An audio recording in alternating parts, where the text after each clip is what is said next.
Hi there, I'm Dr. Isabella. How can I help you today? Okay, you're here because you haven't been feeling well, just run down, a bit of a fever, okay? Any other symptoms I should be aware of? A cough, okay? Any shortness of breath?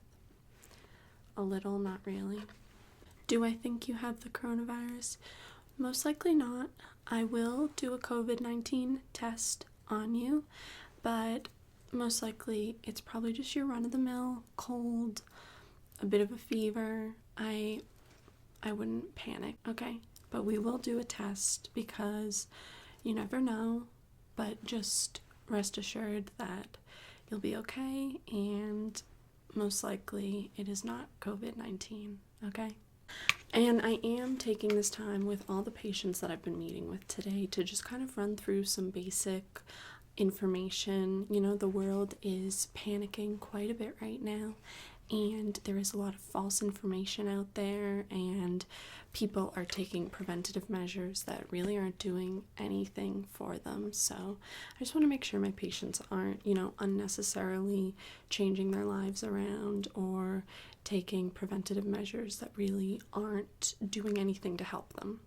I'm going to start off, before we do any sort of testing on you, to put some hand sanitizer on my hands. Would you like some as well?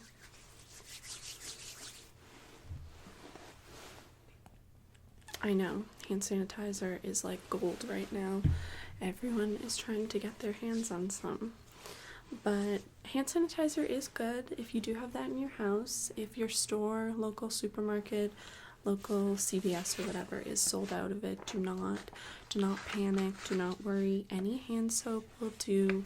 Just use hand soap. There's no need to be buying hand sanitizer in bulk. It's unnecessary. Hand sanitizer does kill COVID-19, so it is a good thing to have around, but it's just kind of crazy how much panic buying is going on right now, and it's not really necessary. People are just, I think, getting too worried, taking too many precautions. I understand kind of wanting to stock up on supplies so you don't have to really leave your house. It's understandable, but I would say stock up on 2 weeks maximum of supplies. You don't need to prepare for 6 months of, staying in your house and not leaving. That is very unnecessary. Just 2 weeks supply at most. Have, some emergency stuff on hand, but nothing crazy. Like, we are not going to be barricaded in our homes for 6 months, so I think that's something that quite a few people are misinformed about, and they think that the world is coming to an end, and that is so not what is happening here. So I just want to kind of let all my patients know that, because there has been a lot of panic, a lot of news articles with really scary titles floating around the internet to get clicks and get people to look at and read. People are still trying to make money in a business, and sometimes putting articles with scary titles like that instills fear in people and makes them get those clicks and views. So just keep that in mind when you see maybe a news article title that alarms you a bit. Just remember that. Also, since hand sanitizer is kind of difficult to get your hands on right now, I am sending around a homemade hand sanitizer recipe that I have. I have it right here on my computer, and it was sent over from a microbiologist. So it is an online recipe, but he has read through it and believes that this is a really good one if you are going to try to do any sort of DIY hand sanitizer. And be very careful, because there have been people who have burned themselves by trying to make it. If you do too much of a certain ingredient, really follow the instructions. Be careful when making it. Yeah, and this hand sanitizer, it will kill COVID-19. So any standard hand sanitizer with at least 60% alcohol content will work to kill COVID-19. But so in case you're wondering, just some of the ingredients: 1 cup of 99% isopropyl alcohol, 1 tablespoon of 3% hydrogen peroxide, 1 teaspoon of 98% glycerin, 1/4 cup, 1 tablespoon, and 1 teaspoon of sterile, distilled, or boiled cold water. Okay? Yeah. And how you make it is it just takes 2 minutes to make. The average cost for all the ingredients is $15, and it can make about 3.5 cups of hand sanitizer, so it's very easy to make.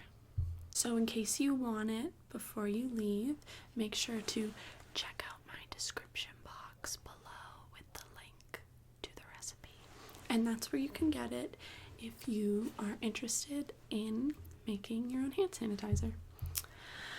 So anyway, let me just put some gloves on. I'm just gonna put some gloves on and I will start examining you.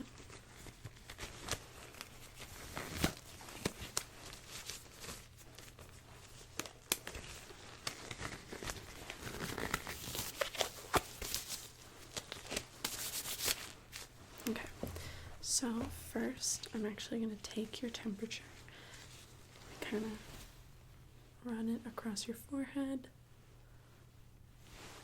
Okay, you have a low-grade fever. Yeah, it's not too high, so that's good. And I'm going to have a listen to your lungs as well. You said you're coughing. Is it a dry cough? Okay, you feel like you're coughing stuff up.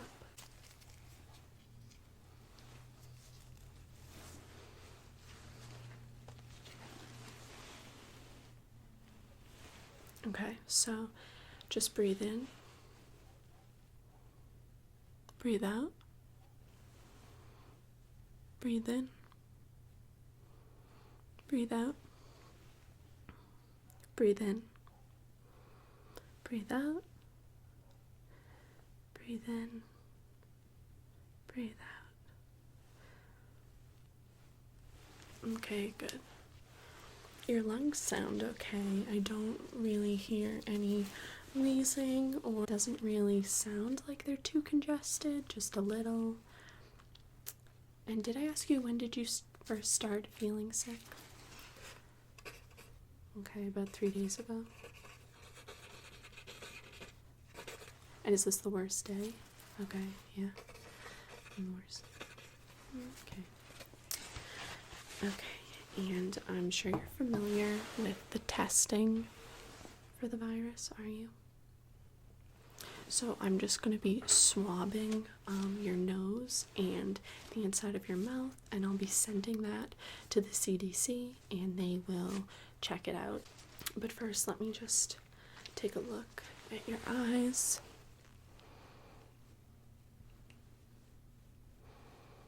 Now turn your head up so I can look up your nose.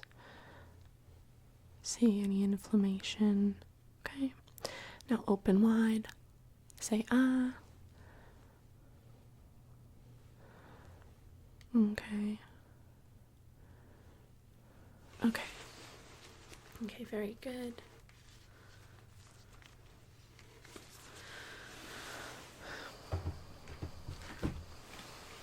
All right. So now I'm going to be swabbing the inside of your mouth. So just open up.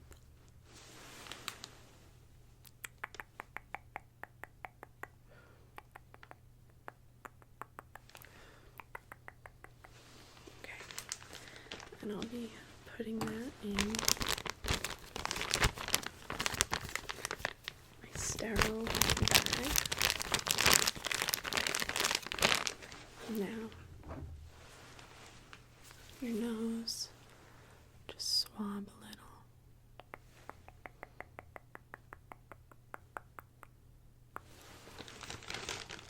Okay.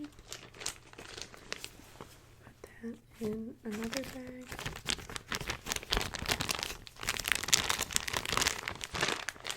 We'll send this off for testing. and we'll try to get your results back to you as soon as possible. And while you're waiting to get your results back, do try to maybe stay out of going to public places, big gatherings. Try to really stay indoors and, be mindful. If you do go out, do wear a face mask, because even though face masks really aren't effective, if you're trying to fight off or prevent yourself from getting COVID-19, they can be helpful if you do have the virus, because it'll help keep the germs in. But if you're only wearing it to try to prevent yourself from catching it from someone else, that really won't work. Especially with medical masks that people are using. Medical masks, the respiratory droplets, that's how you get COVID-19 from other people. Respiratory droplets will, come out of someone's mouth while they're talking, or when they cough, sneeze, they'll come out. They can travel about 3 to 6 feet is what experts have said, and they can either get in your eyes, nose, mouth, and if they get in any of those places, that is how you contract the virus. And with medical masks, those respiratory droplets can go right through the mask. Yeah, a lot of people don't know that, but so it can go right through those medical masks. And masks that are more effective are the N95 masks, but those masks, you can't just put one on. You need a special fitting. You also with things such as eyewear, gloves, gowns, you may see healthcare workers wearing. They've all been fitted to each person's specific measurements, and that makes a huge difference. You can't just place something like that on and expect it to prevent you from contracting COVID-19. So that's where a lot of people have been misinformed. They see other people wearing masks, so then they wear a mask, and we are starting to have a mask shortage, which is very scary for healthcare workers, because when it does come to masks, gloves, gowns, they really are the people that need those things most. Like healthcare workers, we can't stay home, we can't, stay in our houses and work from home like people have started being able to do.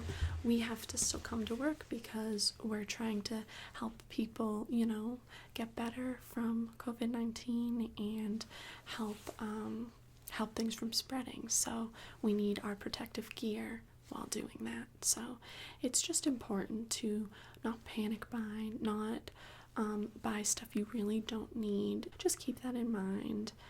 Try to keep that stuff reserved for the people that need it most. Okay? Okay, let me just take some notes.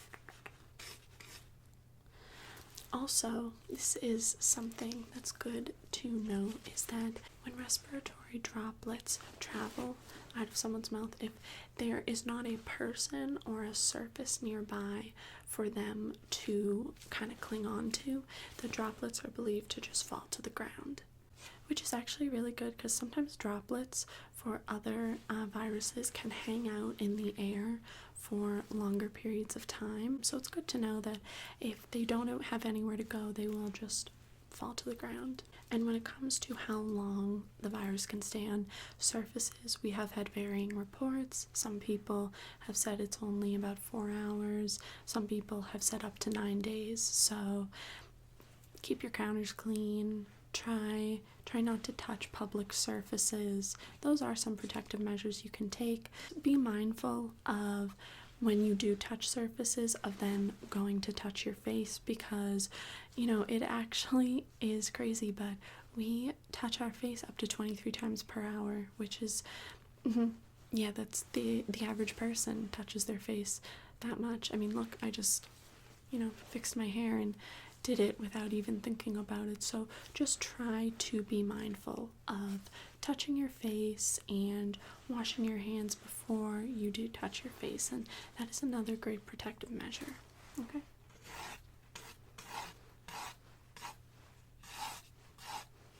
Let me just... And as far as washing your hands, any sort of antibacterial soap is great. Yeah, I just got this from the supermarket. Just anything like this is good. And when you are washing your hands, be sure to wash them for 20 seconds before rinsing. A great little tip that I've been telling patients is just sing happy birthday to yourself in your head. That's, a good way that you can keep track of how much time has passed.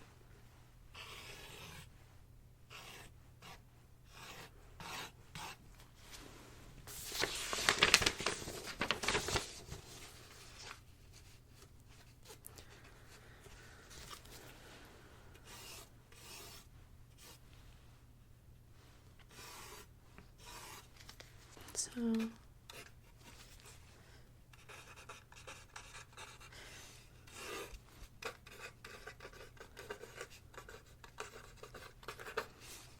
and I just want to also point out, looking at your file, you're young, you have no underlying health conditions. Even if you do have the virus, don't panic. Like I said before, really try not to panic. That's the worst thing you can do right now. I do understand if you do maybe have a family member who's older or has an underlying health condition. Yes, it can be very scary for them. We're taking a lot of protective measures right now to prevent the elderly and prevent people with underlying health conditions from catching the virus. So if you do have anyone like that in your life, I do recommend, kind of staying away from them until you do get the results back, just to be safe. I have been telling all my patients that fall into those categories to just try to work from home, stay home if you can, and also if you need to go out to the store, to shop, to the food store, try to go at odd hours when there are less people in stores, in the supermarkets. I think that is a good protective measure that you can take. So just pass that along, because even though it is kind of just common sense, it actually is, it's something someone might not think of, I actually didn't think of it until one of my coworkers had mentioned that they had been telling their patients that advice, and I was like, that's the most simple, most common sense thing that I hadn't even thought to start, saying to people. So, try to shop at odd hours if you can.